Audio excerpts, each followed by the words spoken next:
El domingo pasado hablamos acerca del concepto de la palabra la verdad. ¿Os acordáis? Y vamos a poner ahí un momentito en la pantalla de la iglesia las 5 bendiciones que fluyen a través de conocer y experimentar la verdad en nuestra vida. Pienso que no hay mayor privilegio, mayor bendición que decir yo he conocido la verdad, ¿sabes? La he experimentado en mi vida. Como tenemos ahí en el texto central de la iglesia, conoceréis la verdad y la verdad os hará libres. Dijimos que la verdad nos ayuda a ordenar nuestros pensamientos. Hay gente que a veces vienen del mundo o del trasfondo religioso del cual vienen, pues con unas ideas muy equivocadas, unas ideas muy alejadas de la verdad, de la sana doctrina, y por eso es muy importante conocer bien la verdad, conocer bien la palabra de verdad, conocer al Dios vivo y verdadero, para que de esa manera no siga habiendo en nuestra vida un caos, un desorden, una especie de anarquía, guiada muchas veces por emociones, por sentimientos, sino que es la verdad la que nos tiene que poner en orden nuestra vida. En segundo lugar, habíamos visto cómo la verdad tiene también algo muy positivo en nuestra vida, y es que anula todas las mentiras que el diablo a lo largo de los tiempos ha ido metiendo en nuestra mente. No hay nada peor que creer en una mentira creyendo que es una verdad. De hecho, pusimos el ejemplo la semana pasada de personas que incluso han dado y siguen dando la vida por auténticas mentiras, pero ellos creen que son verdades y ya digo, están dispuestos incluso a dar su vida por dichas mentiras. Así que la verdad echa fuera las mentiras. Y entonces podemos comenzar a vivir, punto número 3, según las leyes del reino de Dios. No según las modas, no según los criterios y las opiniones del mundo, sino según los principios establecidos por el Señor, principios del reino, como les llamamos.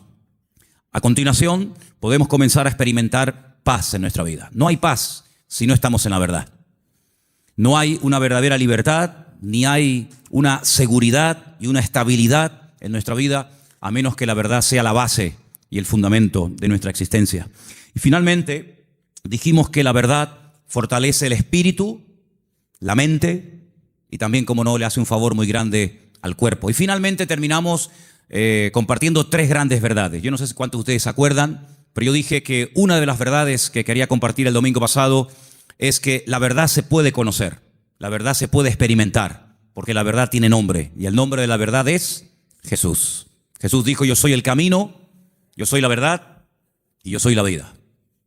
Y si eso es verdad, y vimos que la segunda verdad es que Él volverá, y la tercera verdad dijimos que Dios no miente, basándonos en el texto del libro de Números, capítulo 23, verso 19. Dios no es hijo de hombre para que mienta. Lo que Dios ha prometido, y todo lo que Dios ha prometido es verdad, se va a cumplir. No es una especie de trampa, una especie de truco donde dice, bueno, te prometo esto, pero a la hora de la verdad no es verdad, no es así. Dios lo que promete, lo cumple, porque Dios es un Dios de verdad. ¿Cuántos dicen amén? Quiero llevarles al Salmo 139, porque en esta tarde vamos a compartir, vamos a meditar sobre 3 verdades más. Y la primera está basada en el Salmo 139 a partir del versículo 7. Es un salmo muy interesante porque encontramos en él 3 atributos que son única y exclusivamente de Dios. No son atributos ni características del ser humano. Estas 3 cualidades o características solamente las tiene Dios. Y en este Salmo 139 aparecen estas 3. Hay salmos que aparece una, en otros salmos aparecen 2, pero en este casualmente, el Salmo 139, podemos encontrar la omnisciencia de Dios. Es decir, Dios todo lo sabe, todo lo conoce. Pasado, presente, futuro, Dios lo sabe perfectamente. Y eso lo encontramos en este Salmo. Encontramos la omnipresencia de Dios, es decir, Dios está en todas las partes al mismo tiempo.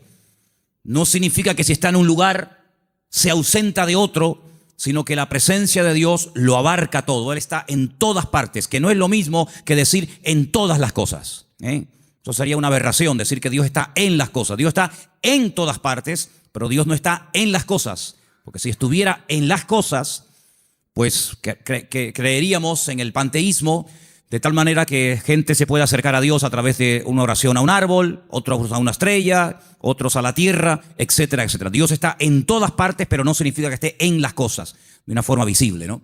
Y finalmente, la omnipotencia de Dios. Dios no tiene ningún tipo de limitaciones, ni de espacio, ni de tiempo. Por eso encontramos a Dios con una definición muy breve, pero muy profunda. Es la profundidad de la sencillez de Dios. Que Dios es espíritu. No lo limita el tiempo, no envejece, no caduca.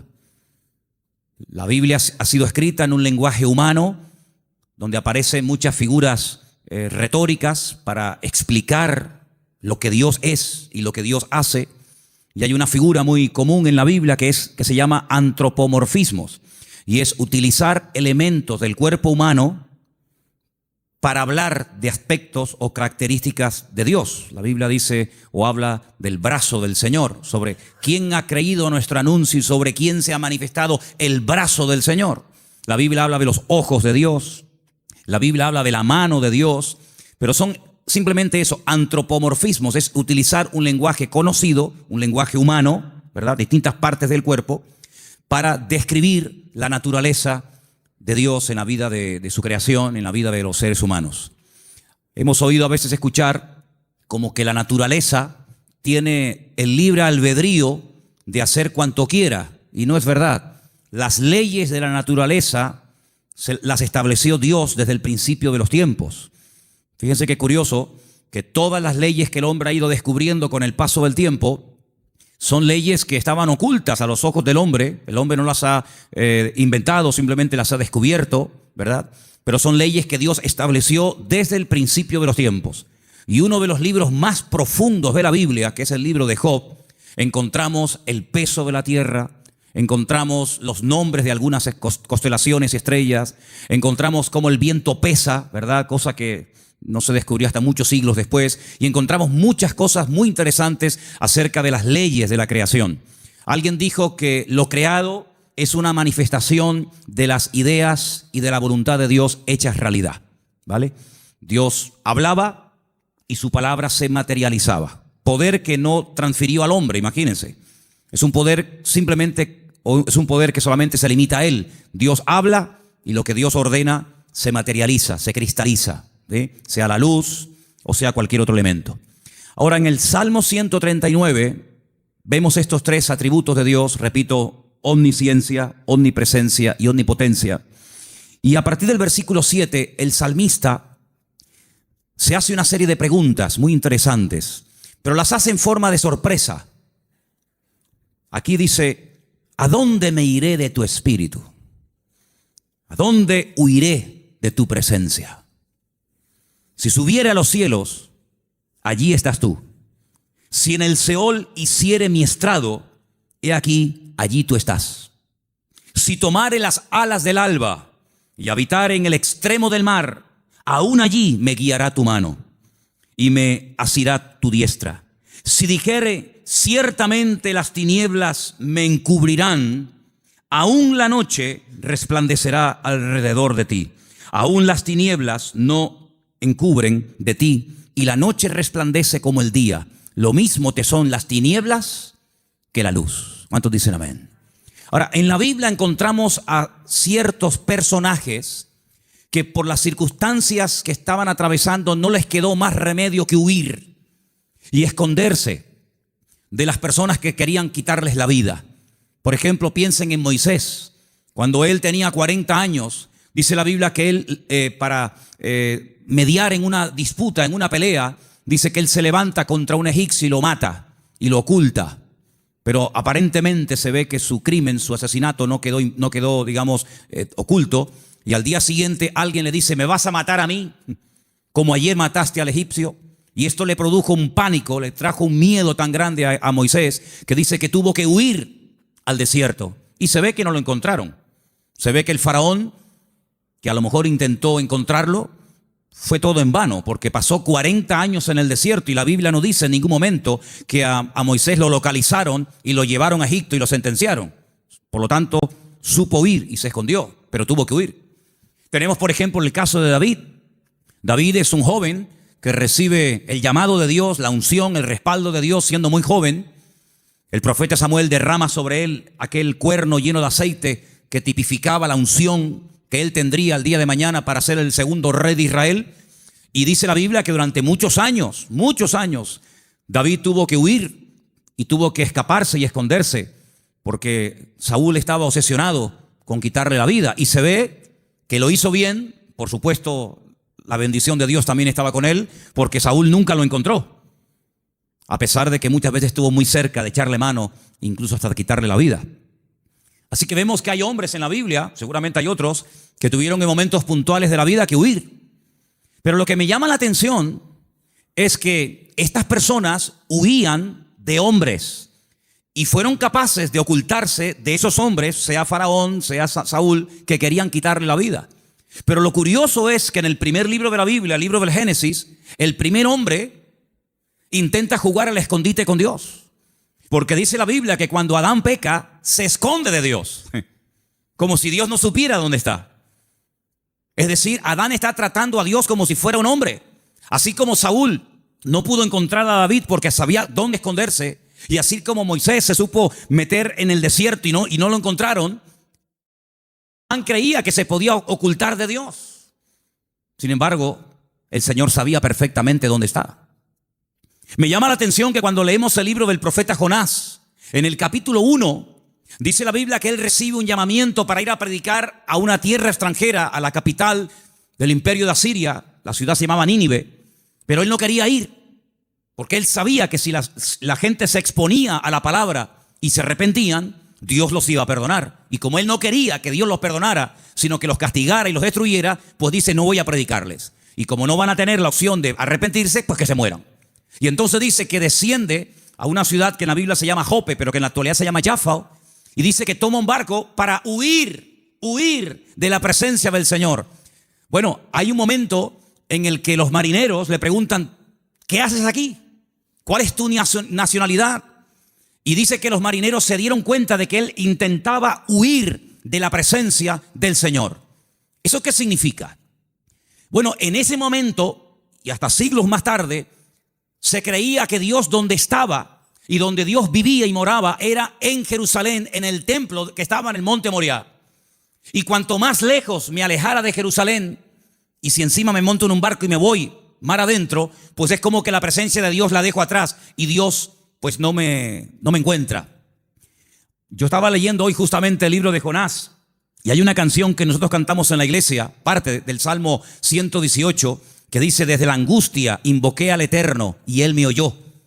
Y en la oración que Jonás hace desde el vientre del gran pez, pues dice la Biblia que él dice, desde la angustia invoqué al Eterno y Él me respondió. Así que el Salmo 118, Jonás lo sabía perfectamente, pero el 139 se ve que se olvidó.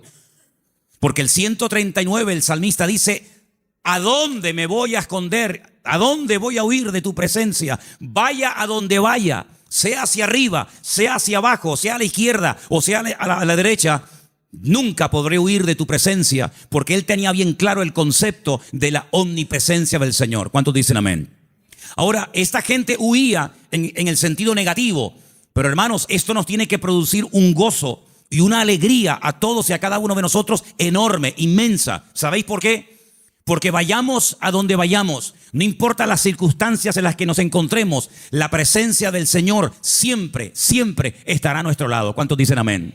No importa si te encuentras en una cárcel, allí el Señor sabe que estás. ¿O acaso nos hemos olvidado de que una noche bien tarde Pablo y Silas cantaban, los presos les oían, pero no solamente los presos les oían, sino que el Señor en el cielo también les oía y dice que los liberó de una forma tremenda? ¿Cuántos dicen amén? Dice la Biblia que cuando estaba en la tempestad, al día siguiente, cuando llevan ya más de 20 días en ayuno, sin ver estrellas, sin ver sol, perdidos, desesperados en medio del mar Mediterráneo, se levanta el apóstol Pablo y dice, no tengan ningún temor, porque anoche estuvo en mi camarote el Señor y me dijo que si nos mantenemos unidos, nadie va a perder la vida. Luego lo vio en la cárcel y también lo vio en la tempestad. Pero también se acordó de que en el desierto había un viejito llamado Moisés, que hacía 40 años que había huido de Egipto y el Señor lo encontró. Y el Señor sabía que en aquel pozo, aunque los hermanos se tapaban los oídos y no querían oír los gemidos Y los gritos de José, la Biblia nos enseña que el Señor siempre estuvo con José en el pozo y posteriormente en la cárcel. No hay ni un solo lugar donde nosotros vayamos en esta vida donde el Señor no esté a nuestro lado, sino que incluso hay una promesa del Señor que nos dice: he aquí yo estoy con vosotros todos los días hasta el fin del mundo. Hoy estaba analizando, estaba echándome un rato la siesta y de repente, ¡pum!, me desperté como un resorte y me fui a mi oficina y empecé a escribir todo lo que me venía a la cabeza. Y fíjate, me venía a la cabeza cuando Elías, huyendo, otro que huye también, en este caso no de un rey, no de un faraón, sino de una mujer llamada Jezabel, la reina perversa, esposa de Acab, que quiere matarlo. Dice que salió corriendo, huyendo para que Jezabel no pudiera matarlo. Y dice que se mete dentro de una cueva. Y entonces dice que de repente se produce un terremoto tremendo, tremendo, a tal punto que dice que las rocas se parten por la mitad. Pero dice, Dios no estaba en ese terremoto. Más adelante dice que viene un viento huracanado espectacular, tremendo, que lo arranca todo. Y dice, pero Dios no estaba allí tampoco. Y al final, después de muchos, cosas de la naturaleza, dice que viene un viento apacible.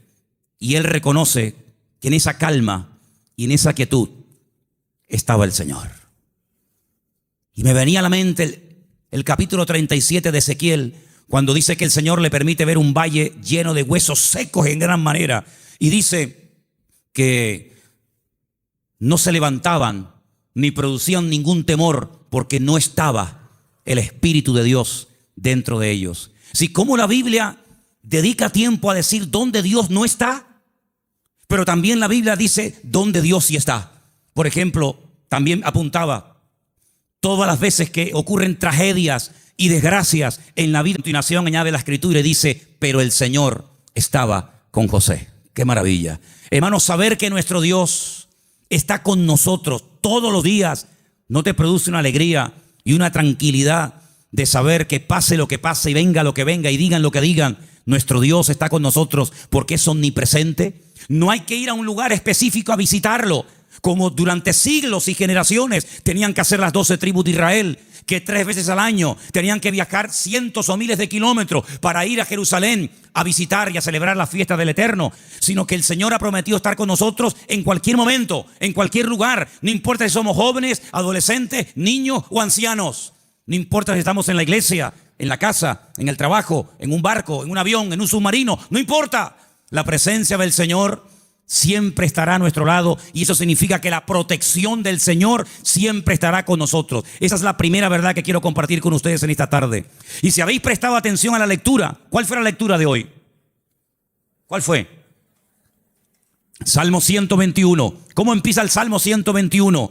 Alzaré mis ojos a los montes. ¿De dónde vendrá mi socorro? Ay, amigo, cuando tú estás donde empezaban los peregrinos que iban a Jerusalén a celebrar las fiestas, cuando tú te pones en el principio de ese camino, allí en lo alto, en Galilea, y ves un camino estrecho, rodeado de unas montañas gigantescas, y te explican que en esas montañas se ponían los ladrones y las bandas armadas para robarle las ofrendas y los diezmos que iban a llevar al templo a Jerusalén. ¿Cómo nos van a alzar los montes los peregrinos y decir, Señor, ¿de dónde vendrá nuestro socorro? No es que está implorando la ayuda de las montañas, no. Porque el versículo siguiente dice, nuestro socorro viene del Señor que hizo los cielos y la tierra. No dará tu pie resbaladero, ni se dormirá el que te guarda. Él guardará tu salida y tu entrada desde ahora y para siempre. ¿Cuántos dicen amén? Hermanos, en estos tiempos en los que estamos viviendo, es importante que nos recordemos cada día, el Señor, la presencia del Señor, la cobertura del Señor está a mi lado. ¿Cuántos dicen amén? Dile que está a tu lado, el Señor está con nosotros, porque es un Dios fiel. Aleluya. Esa es la primera verdad que tenemos que tener presente en nuestra vida. Primera de Juan 5:18. Primer versículo que nos van a leer en esta tarde. Primera de Juan, capítulo 5, verso 18. Presten atención, por favor. Sabemos que todo aquel que ha nacido de Dios no practica el pecado, pues aquel que fue engendrado por Dios le guarda, y el maligno no le toca. El maligno, la promesa que dice, el maligno no le toca. ¿A quién no le toca? Al Hijo de Dios. ¿Y por qué no le toca? Porque está protegido. ¿Por quién? Por aquel que lo engendró. Nuestro Dios no solamente está, sino que está para defendernos, está para guiarnos, está para bendecirnos. No está dormido y hay que despertarlo, como en algún momento el profeta Elías les decía a los profetas de Baal: griten, griten, levanten la voz. Tal vez vuestro Dios está de camino, o está dormido, cansado, se ha ido de viaje, sino que nuestro Dios está a nuestro lado, pero no de una forma pasiva, indiferente, sino que está a nuestro lado para pelear nuestras batallas y defendernos. ¿Cuántas veces hemos mencionado el pasaje de cuando el profeta Eliseo, no Elías, Eliseo, se encuentra rodeado de enemigos y su criado Giesi se lo comenta y le dice: estamos rodeados, nos van a matar?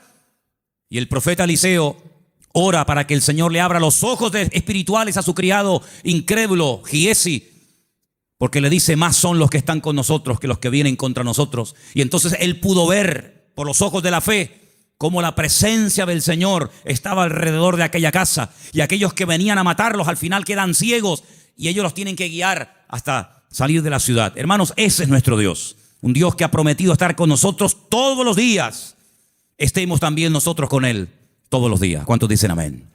Segunda y gran verdad que quiero compartir en esta tarde: el poder inmenso, ilimitado del nombre del Señor Jesucristo. Marcos capítulo 16, versículo 17 al 18. Presten atención, por favor.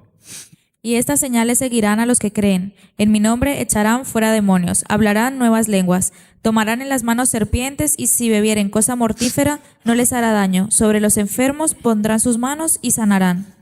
Todo cuanto se menciona ahí con una connotación milagrosa, echar fuera demonios, hablar lenguas, orar por los enfermos, etcétera, etcétera, todo va precedido por el nombre de Cristo. En mi nombre, en mi nombre, en mi nombre.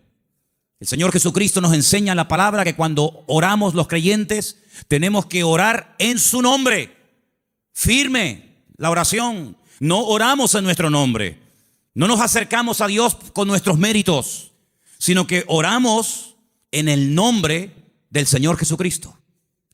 Y en el libro de Filipenses, el capítulo 2, nos da una pincelada, una explicación del poder tremendo de ese nombre. Presten atención.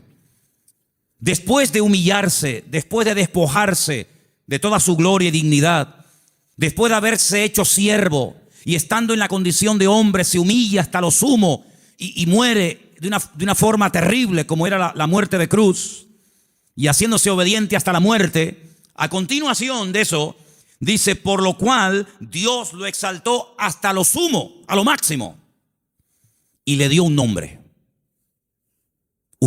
sobre todo nombre.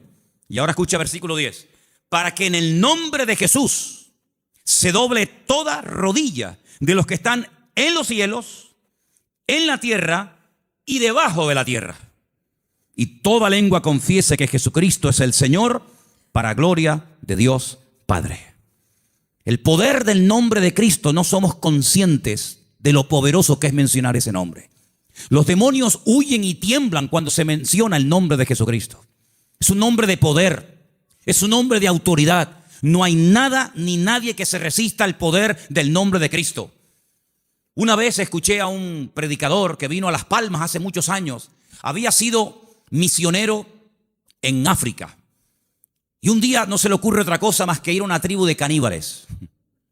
Y dice que mientras dormía en una choza durante la noche, hay un momento en el que él se despertó y ve a un caníbal con un garrote a punto de darle un palo en la cabeza y matarlo. Dice que fue algo tan rápido, no había tiempo para decir: hermano, vamos a orar, espérate un momentito. Dice que solamente dijo: Jesús. Solamente mencionó el nombre del Señor. Y dice que se le cayó ese garrote de la mano a este hombre y salió corriendo. Hermanos, hay millones de testimonios de personas que han sido sanadas, liberadas, salvadas, bendecidas y transformadas por el poder del nombre de Jesucristo.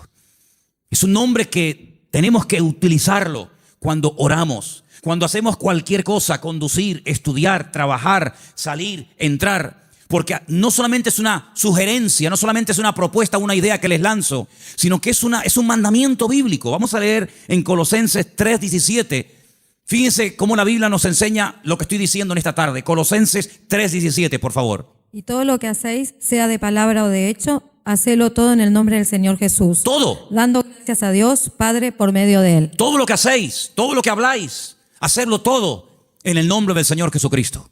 Cuando se monten en el coche a conducir, Señor, en tu nombre pedimos que nos traigas y que nos lleves de regreso a casa con tu paz y con tu bendición. Cuando vayas a un examen, cuando vayas a prepararte para hacer un examen o estudiar, Señor, yo me preparo, yo estudio, yo memorizo, pero yo pido que en tu nombre este examen salga bien, Señor. Cuando vas a trabajar o cuando vas a buscar trabajo, cuando vas a dormir, cuando vas a levantarte, todo lo que hacemos y todo lo que decimos, dice, hacedlo todo en el nombre de nuestro Señor Jesucristo. ¿Cuántos dicen amén? Y vas a ver cambios, vas a ver algo diferente en tu vida, porque ese nombre es un regalo, permítame la palabra, que Dios le ha dado al creyente, a sus hijos, a su pueblo, a su iglesia, para que lo use. El Señor Jesucristo le dijo un día a sus discípulos, no habéis recibido nada porque no os habéis atrevido a orar en mi nombre, pero a partir de ahora, todo lo que pidáis en mi nombre, os lo daré, para que mi Padre sea glorificada en esa petición. ¿Cuántos dicen amén? Así que esta es la segunda verdad que tenemos que interiorizar en nuestra vida. Tenemos un nombre, hermanos, un nombre de autoridad en el cielo, en la tierra donde vivimos ahora mismo y aún debajo de la tierra. Un nombre que no tiene limitaciones de ningún tipo. Pues vamos a usarlo, porque la Biblia dice que es el regalo del Padre al Hijo, un nombre que es sobre todo nombre, para que en ese nombre se doble toda rodilla de los que están arriba en el cielo, en la tierra y aún debajo de la tierra, y toda lengua confiese que Jesucristo es el Señor, para gloria de Dios Padre.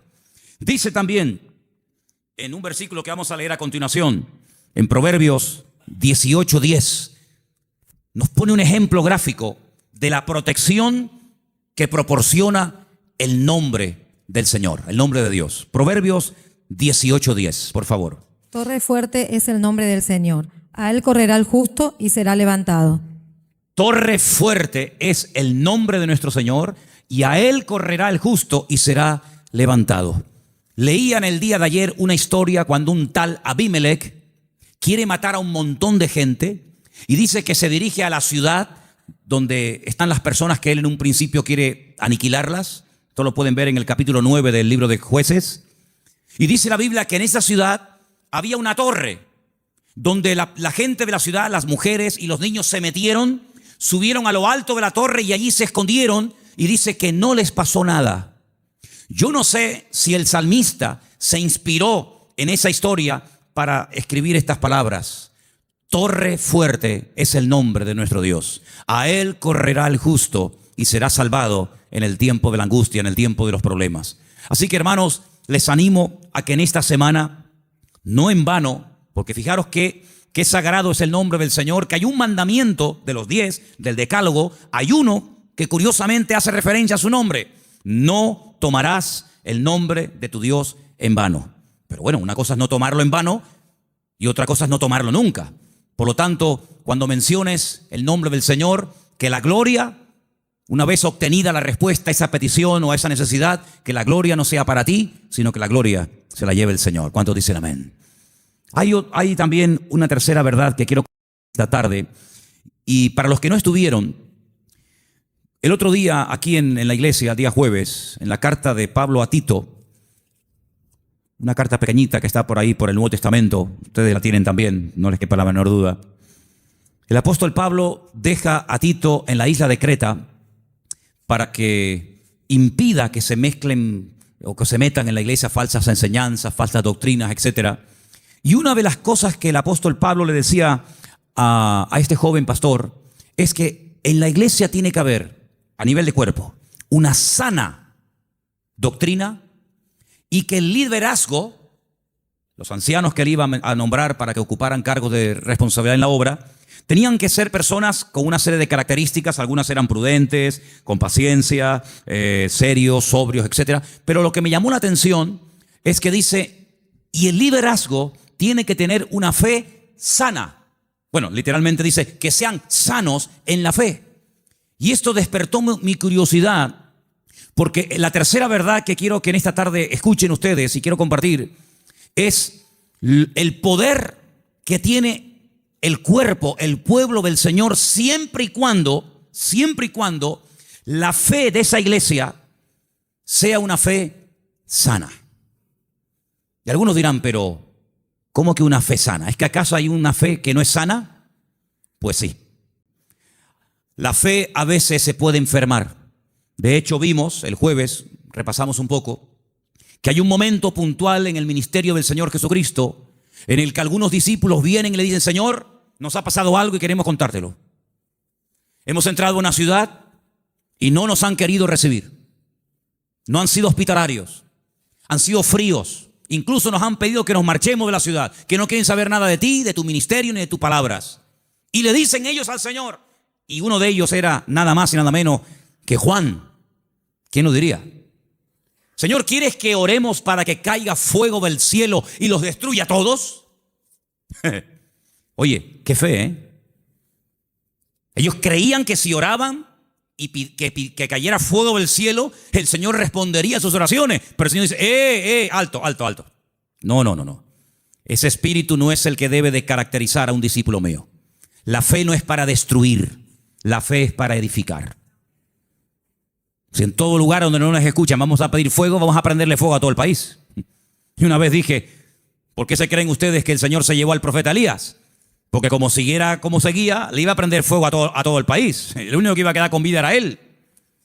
Pero saben, hermanos, esa es una fe distorsionada. Es una fe mal encaminada. Es una fe que, como una especie de lámpara de Aladino, te crees que todo lo que pides tienes que recibirlo.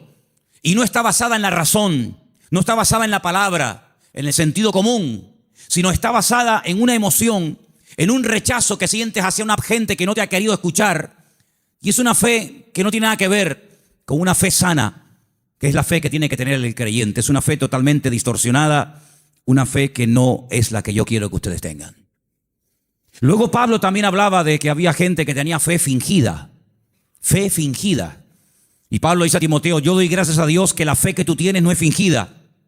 Porque la fe que tú tienes primeramente la tuvo tu abuela y después se la traspasó a tu madre y ahora la tienes tú.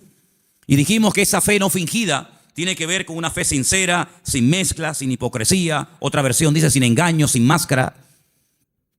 Hablamos también acerca de que hay fe, hay gente que tiene fe, pero es una fe muerta. Tienen fe, pero está muerta. ¿Y cuál es la fe muerta? La que no produce obras. Dice la Biblia: la fe sin obras está muerta. Por lo tanto, cuando vamos a este tercer punto y hablamos acerca de la protección sobrenatural que hay sobre nuestra vida y de lo indestructible que es el pueblo del Señor, para que eso se dé, tiene que haber una fe sana entre nosotros. No una fe rara, distorsionada, enferma, sino una fe puesta en las promesas y en la palabra de nuestro Dios. ¿Cuántos dicen amén? Y entonces esa fe va a traer estabilidad. Esa fe va a traer una revelación del verdadero Dios al cual tenemos que honrar, adorar y servir. Porque yo creo con todo mi corazón que la forma como oramos, la forma como nos planteamos nuestro estilo de vida, las decisiones que tomamos o no, es decir, todo lo que hacemos en la vida como creyentes, gira en torno al concepto que tenemos de nuestro Dios. Es decir, si nuestro concepto de Dios está equivocado, por mucha fe que tengamos, no estamos actuando correctamente. Y volvemos al principio del mensaje de hoy. Jonás creía que había lugares donde se podía esconder de Dios y Dios no encontrarlo. Dice que él huía de la presencia de Dios, huía del llamado de Dios, de la responsabilidad. ¿Por qué? Porque no quería cumplir con el llamado de Dios. Y hace exactamente lo mismo que hizo Adán en el jardín del Edén: huir, esconderse de Dios. Y él creía que uno se podía esconder de Dios. Y él actuaba en base a esa creencia equivocada. Por lo tanto, es muy importante que nosotros nos preguntemos de vez en cuando, a la luz de las Escrituras, si la forma como yo estoy orando y pidiendo las cosas, si la forma como yo estoy viviendo mi relación con el Señor es una relación basada en una fe sana o en ideas distorsionadas y equivocadas. Porque hay personas que se imaginan que Dios, como acabo de decir, es esa especie de lámpara de Aladino que frotamos y Dios tiene que estar a mi servicio las 24 horas del día y Dios tiene que complacerme en todo lo que le pido y en todo lo que quiero. Y no es así. Hay momentos en los que puedes tener una fe tremenda y Dios decir a tu oración: no. Puede ser que tengas una sinceridad y un deseo tremendo de hacer algo para el Señor, genuino, bíblico, correcto, pero a ti no te corresponde hacer esa operación, hacer ese trabajo, como por ejemplo el rey David, que quería construirle una casa a Dios. Y Dios le dijo, tú no la vas a edificar, la edificará la siguiente generación en la persona de tu hijo Salomón. Hay momentos en los que el mismo apóstol Pablo quería ir a ciudades a predicar el evangelio.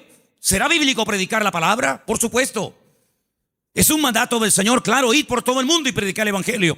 Pero también hay que decirlo que hay momentos en los que el Pablo quería ir a ciertos lugares a compartir y el Señor le decía, no, ahí no, en Bitinia no. Bueno, pues me voy a Misia. No, ahí tampoco. Y uno dice, pero Señor, ¿no es tu voluntad ir a predicar a todas partes tu palabra? Sí, pero cada sitio y cada persona tiene su momento y tiene su lugar. Y ahora no es el momento de ir aquí, ahora es el momento de ir allá. Y Pablo, que era sensible a la voz del Espíritu, Pablo, que era una persona que se dejaba tratar y moldear, pues no era un niño caprichoso con la pataleta que cuando no le das la chupeta se pone a montarte un lío tremendo, sino que decía, bueno, pues si no es por aquí, será por allá. En otras palabras, no se venía abajo, no se derrumbaba, no se desanimaba, sino que él seguía probando, hasta que al final encontró el lugar idóneo donde el Señor quería llevarlo y usarlo. Por lo tanto, es muy importante que la iglesia interiorice esta verdad. El Señor nos quiere usar. Tenemos que cumplir con nuestras responsabilidades. Por supuesto que sí, pero ¿estaré yo preparado para eso que quiero hacer? La Biblia nos enseña que cuando José era un joven, ya él sabía lo que Dios quería hacer con su vida. Yo creo que pecó un poco de imprudente. Abrió su corazón a sus hermanos. Tal vez lo mejor hubiera sido abrírselo solamente a su padre.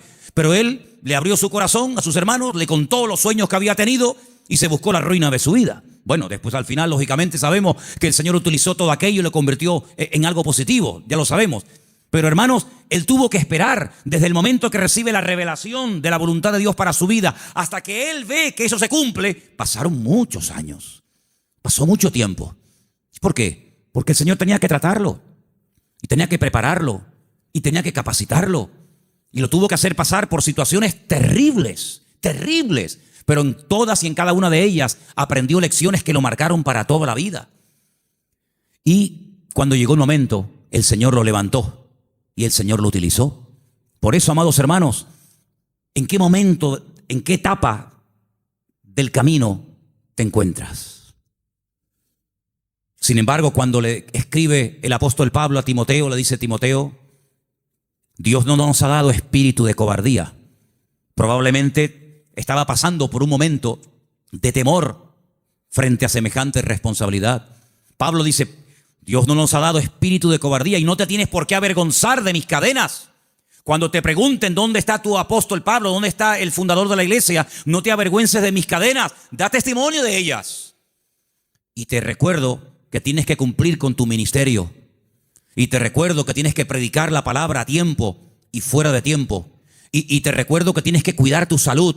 Y te recuerdo que no le des lugar a los comentarios de la gente que te menosprecian por la edad que tienes, etcétera, etcétera, etcétera. En otras palabras, ¿por qué le exige que sufra? Sufre, pelea, predica, con ganas y sin ganas, a tiempo y fuera de tiempo. ¿Por qué? Porque sabe que está en una etapa de la vida en la que a él se le puede exigir, pero a otras personas Pablo no les exigía tanto. ¿Por qué? Porque no habían llegado al nivel y a la madurez que Pablo entendía que Timoteo ya tenía. Por lo tanto, en base a tu conocimiento, en base a tu madurez, en base al desarrollo que tú tienes en el Señor, se te exigirá más o se te exigirá menos. Pero todo creyente que forme parte del cuerpo de Cristo, el cual llamamos iglesia, tiene que asumir las responsabilidades que le corresponda. Y yo, por ejemplo, en esta tarde, tengo aquí una pequeña lista de cosas en las cuales todos sí podemos, a pesar de que lleven poco tiempo o mucho tiempo, todos sí podemos cumplir con ellas. Por ejemplo, con la puntualidad. Yo doy gracias al Señor de que en esta iglesia, salvo raras excepciones, siempre se empiezan los cultos a su hora. ¿Sí o no? ¿No? ¿Dicen que no? Hemos estado en algunas iglesias donde el culto se ha empezado media hora tarde y durante la predicación aún sigue entrando gente. Y decirnos algunos miembros de la iglesia: en esta iglesia siempre ha sido así, es imposible empezar un día a tiempo. Bueno, yo doy gracias al Señor de que por lo menos en eso no somos malos, ¿no? Sino que generalmente solemos ser puntuales. Cuando se propone o se expone a la congregación un proyecto, una idea o algo, generalmente un altísimo porcentaje de la congregación responde apoyando dicha actividad o proyecto o lo que sea. En otras palabras, hermanos, va a crecer en la medida en la que tú crezcas. La iglesia, cuando hablamos de iglesia, ¿qué es la iglesia? La iglesia eres tú, y tú, y tú, y cada uno de nosotros. Y la iglesia, ese concepto a veces tan abstracto, como dice la iglesia ¿qué es? Pues la iglesia eres tú. La iglesia tendrá la madurez de todos y cada uno de nosotros. Pero esa madurez, ¿dónde la aprendemos? ¿Aquí o ya venimos con ella de casa?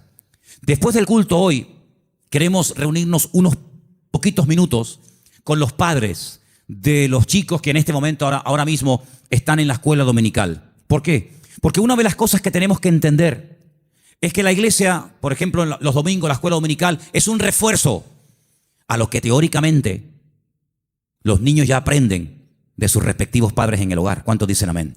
Es decir, si ustedes no oran a la hora de la comida, difícilmente, por más que se lo enseñen ahora mismo las hermanas que están allí con esos niños, que hay que orar dándole gracias al Señor por la comida que entra por nuestra boca, si después durante la semana, que es muy larga, hasta el próximo domingo, no ven a papá y no ven a mamá orando un momentito, dándole gracias al Señor por los alimentos, pues le vamos a hacer al niño, perdonen la palabra, un cacao, porque le estamos enseñando algo en la iglesia que luego ustedes no lo apoyan. Es decir, que lo que aprendan aquí, luego vean la práctica en el hogar. ¿Cuántos dicen amén? Si, por ejemplo, un niño un día en una escuela dominical tiene una clase donde, por ejemplo, no sé, se le habla del perdón, pues que cuando lleguen momentos puntuales, pues que el niño vea que en casa la asignatura del perdón se aprueba con sobresaliente y no siempre con suspenso. Y simplemente quiero ponerles un ejemplo, porque la tercera verdad que estoy tratando de compartir esta tarde es la importancia de la iglesia en el mundo y cómo la iglesia es indestructible siempre y cuando cumpla con los requisitos bíblicos establecidos por el Señor en su palabra. ¿Dónde aprendió José a perdonar, a reconciliarse, a llevarse bien con otras personas? ¿Dónde lo aprendió? ¿En Egipto? ¿En Egipto lo aprendió? No, lo aprendió en el hogar, lo aprendió en casa. Yo no sé, supongo que sí, ya es especular. Si algún día Jacob, que era su padre, explicó en casa el motivo por el cual se iban de un país a otro. Me imagino que sí. Yo me imagino que un día Jacob habrá juntado a Raquel, a Lea, a sus hijos y les habrá dicho: chicos, nuestro tiempo se ha terminado con el tío Labán. Volvemos a Canaán. Y quiero contarles algo. Hace 22 años salí de mi tierra y ahora volvemos. Pero hay una pequeña cosa que tengo que comentarles. Yo no vine aquí porque quería en el fondo venir. Yo vine aquí casi forzado por las circunstancias. Vine aquí porque el tío Esaú, vuestro tío, mi hermano, me quería matar. Y ahora volvemos y no sé lo que nos vamos a encontrar.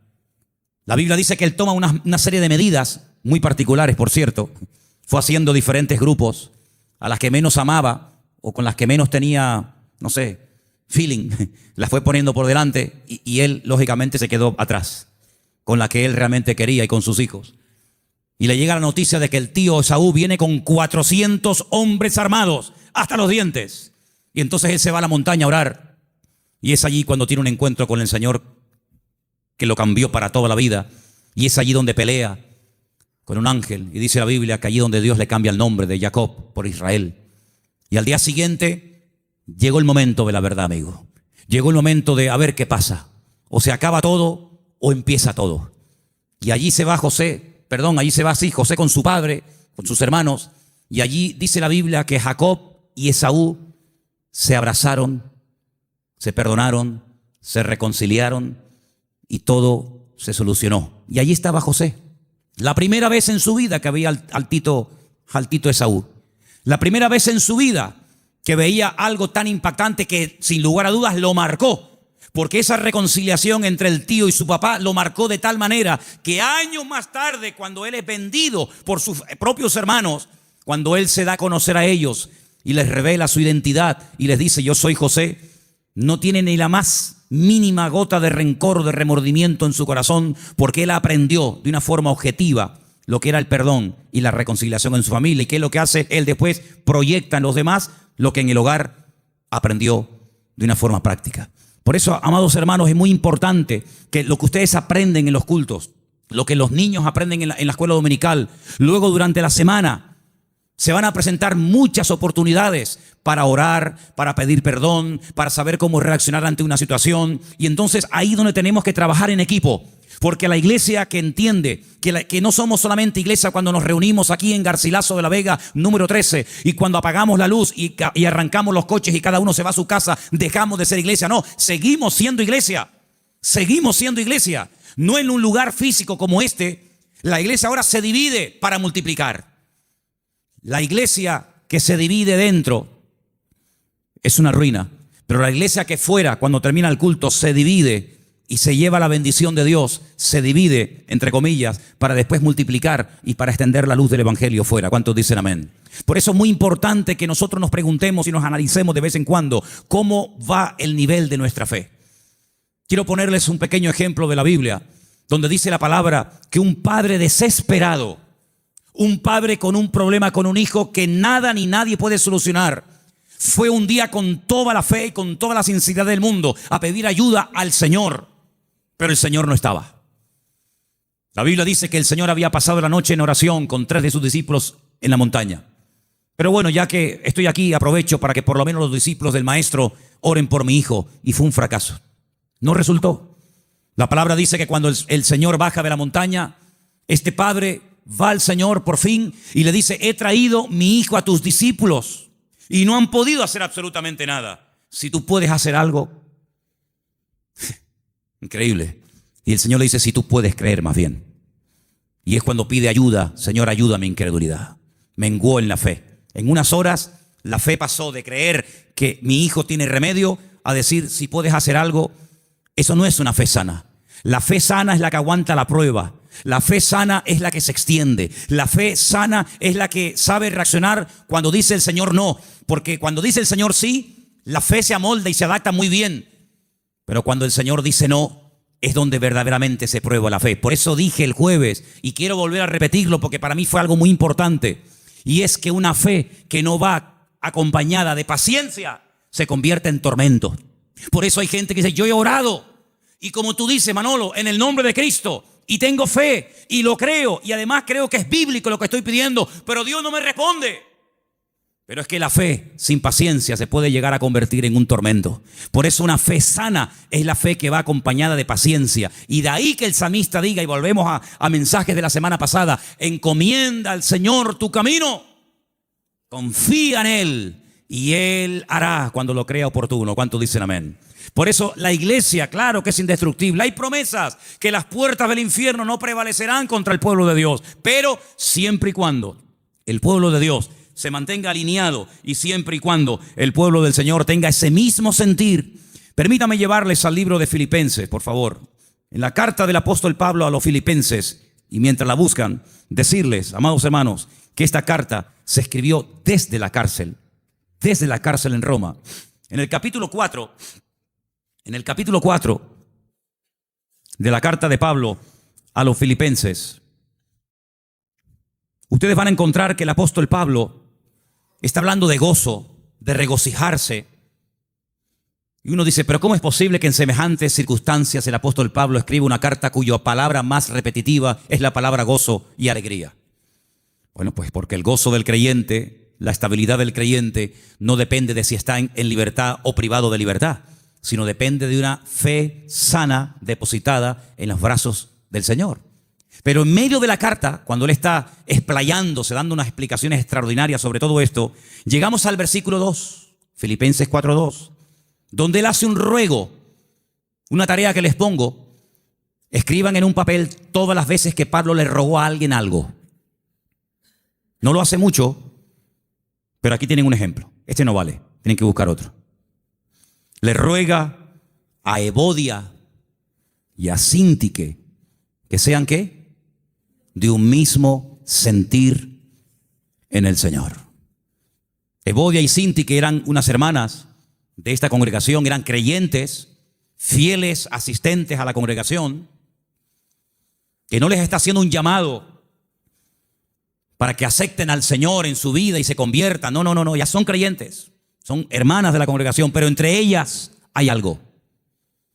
No son de un mismo sentir. Algo pasó entre estas hermanas que a Pablo le perturba. Y Pablo hay un momento en el que hace un paréntesis en el desarrollo del tema de la carta de Filipenses y dice: ruego a Evodia y a Síntique que sean de un mismo sentir en el Señor. Porque una iglesia, como un matrimonio que tiene un mismo sentir, es algo indestructible. ¿Cuántos dicen amén? Pero una iglesia donde uno dice arriba y otro dice abajo, uno dice a un lado y otro dice a otro, donde uno dice no, oremos, otro no, ayunemos, no, discipulemos, no, evangelicemos, salgamos, no, quedémonos. Difícilmente esa iglesia puede ser una iglesia bendecida y una iglesia que impacte a la gente que lo rodea. Pero cuando hay un mismo sentir en el Señor, cuando el capitán de la nave es el Espíritu de Dios y la cabeza de la iglesia es el Señor Jesucristo, esa iglesia puede avanzar, esa iglesia puede ser una bendición, y esa iglesia es un botón, un punto de referencia en el mundo espiritual de algo que el Señor está haciendo en este lugar. Porque permítame decirle que una de las grandes enseñanzas del apóstol Pablo, y esto tiene una profundidad tremenda, inmensa, es que dice que la iglesia no solamente puede tener un impacto a nivel de sociedad, como evidentemente lo tiene con los vecinos, con los familiares, con los que vienen, etcétera, sino que dice el apóstol Pablo, es una enseñanza muy profunda que comparte con los efesios, es que la iglesia, según cómo se comporte, según cómo actúen sus miembros, según cómo se relacionen unos con otros, tiene también un impacto en el mundo espiritual, ante los principados y ante las potestades. Y uno dice, pero ¿cómo puede ser eso? Claro que sí. La iglesia puede llegar a ser un freno. La iglesia puede llegar a ser una luz. La iglesia puede incluso impedirle al enemigo que campe a sus anchas y que haga lo que le dé la gana. Porque la iglesia es un freno en el mundo espiritual que el diablo reconoce perfectamente. ¿O se creen ustedes que el diablo no sabe que tú eres un hijo de Dios? ¿Se creen ustedes que el diablo no nos ve a nosotros? ¿Se creen ustedes que los demonios no nos observan cada día cómo hablamos, cómo oramos o cómo no oramos, cómo entramos, cómo salimos? Claro que lo ven. Había una vez unos jóvenes que querían echar fuera un demonio de un hombre, y cuando fueron a orar por él no se les ocurre otra cosa. Qué listos y qué tontos al mismo tiempo. Querían echar fuera los demonios en el nombre del Cristo que predica Pablo. Y los demonios le respondieron y les dijeron a los 7 hijos de Seba, así se llamaba el padre de estos muchachos: conocemos a Pablo y conocemos al Cristo que predica Pablo, pero a vosotros no os conocemos absolutamente de nada. Así que el diablo sabe dónde vivimos, sabe nuestra identidad, sabe nuestro nivel de madurez, sabe nuestro nivel de santidad con el Señor, sabe hasta dónde puede llegar, porque como dije al principio, hay una protección, una cobertura sobrenatural 24 horas al día sobre la vida de la iglesia, sobre la vida de cada uno de sus hijos. Pero a veces nosotros podemos abrir rendijas, a veces nosotros incluso hasta le damos ideas al enemigo. Por eso dice Pablo, no le deis lugar al diablo, no le des lugar al diablo en tu casa. Si hay algo por donde está colando el enemigo, sé sabio y quítalo, elimínalo. Si hay algo en tu vida que produce que entres en un picado, en un enfriamiento, en un apartamiento de la palabra y del Señor, aléjalo de tu vida. Rodéate de gente espiritual. Lee libros que te edifiquen y no que te destruyan y te confundan más. Acércate a la palabra del Señor, busca al Señor, porque cuando tú te metes en la presencia del Señor, todo lo que tú aprendas, todo lo que tú recibas, todo lo que tú crezcas, después cuando vengas a la congregación, aunque no hayas abierto la boca y nadie se haya enterado que has entrado ni que has salido, te puedo asegurar que tu vida en el mundo espiritual produce un impacto. ¿Cuántos dicen amén? Y podemos tener el enemigo a raya simplemente con nuestra presencia. Por eso, amados hermanos, estas 3 verdades: la protección y la presencia del Señor permanente sobre nuestra vida, el poder y la autoridad del nombre de Jesucristo, y la responsabilidad y el privilegio de formar parte del pueblo del Señor, que ¿saben cómo lo define el Señor? ¿Saben cómo nos define nosotros el Señor? Real sacerdocio, nación santa, pueblo adquirido por Dios, para que anunciemos las virtudes de aquel que nos llamó de las tinieblas a su luz admirable. El concepto que tiene el Señor de su iglesia es tan grande que dice: para mí, mi iglesia, tú y tú y tú y yo y cada uno de nosotros, Él dice: ustedes son mi cuerpo. Yo soy vuestra cabeza, pero vosotros sois mi cuerpo en la tierra. Somos los ojos, las manos, la boca de Cristo en esta sociedad donde Él nos ha puesto. Y amados, yo les digo algo, lo dije la semana pasada y lo quiero repetir ahora. El mundo está cambiando tan rápidamente que las iglesias van a ser lugares donde mucha gente desesperada, vacía, confundida y desorientada va a venir buscando ayuda. Porque miles de personas en su desesperación, en la pérdida de su trabajo, de salud, de marido, de familia, etcétera, ¿a dónde fueron? ¿A quién recurrieron? ¿A quién les pagaron? A muchos astrólogos, magos, santeros, brujos, adivinos, ¿sí o no? Mucha de esa gente que se ha llevado tremendas desilusiones, mucha de esa gente que ha perdido dinero, mucha de esa gente que se han llevado una desilusión tremenda y han visto que no han obtenido resultados y no ha sido lo peor. El Señor nos va a poner a cantidad de gente en nuestro camino y llegará el momento cuando tú tendrás que darte cuenta de que tu vida proyecta una imagen en la sociedad en la que vivimos. Espero que nos podamos representar dignamente los unos a los otros. ¿Cuántos dicen amén? Les quiero hacer una pregunta. ¿Cómo se sentirían ustedes si yo mañana viniera al púlpito con el pelo de color verde? ¿No les gustaría, hermanos, un cambio de look en el pastor? Unos tatuajes, unas cadenas, unos piercing. ¿Cómo se llama eso que se pone en las orejas? No, zarcillos no, lo otro. Dilataciones, unas dilataciones. ¿Qué les parece? Como que no, ¿verdad? Como que no. Tal vez a una parte, a un grupo de personas que digamos que se visten y actúan así, no sé, tal vez a lo mejor les haría gracia un tiempo que un señor ya de cierta edad, llamado pastor, se vista así. Pero son más los que dejaríamos de alcanzar que los que alcanzaríamos con esas pintas, ¿sí o no? Pues sabe una cosa, hermano, cuiden su imagen pública, porque usted, como hijo de Dios, tiene que dar una imagen sana y digna del Evangelio. No decimos, no, es que yo hago lo que me da la gana, porque yo lo siento así. Hermano, interiorice esta verdad en su vida.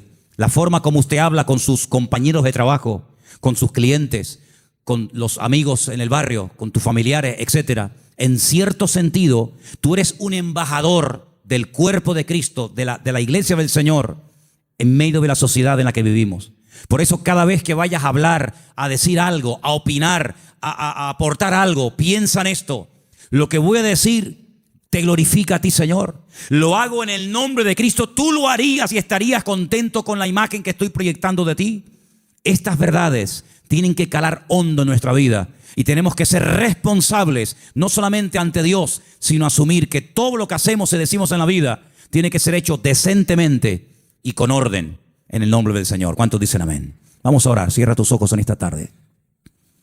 Ahí donde estás. Aleluya. Tenemos una protección y la presencia del Señor permanentemente a nuestro lado.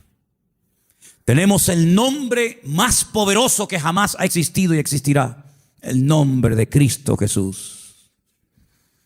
Y formamos parte del cuerpo de Cristo, de la iglesia indestructible del Señor. Que el Señor nos ayude, amados hermanos, a entender que estas verdades tienen que traer compromiso a nuestra vida.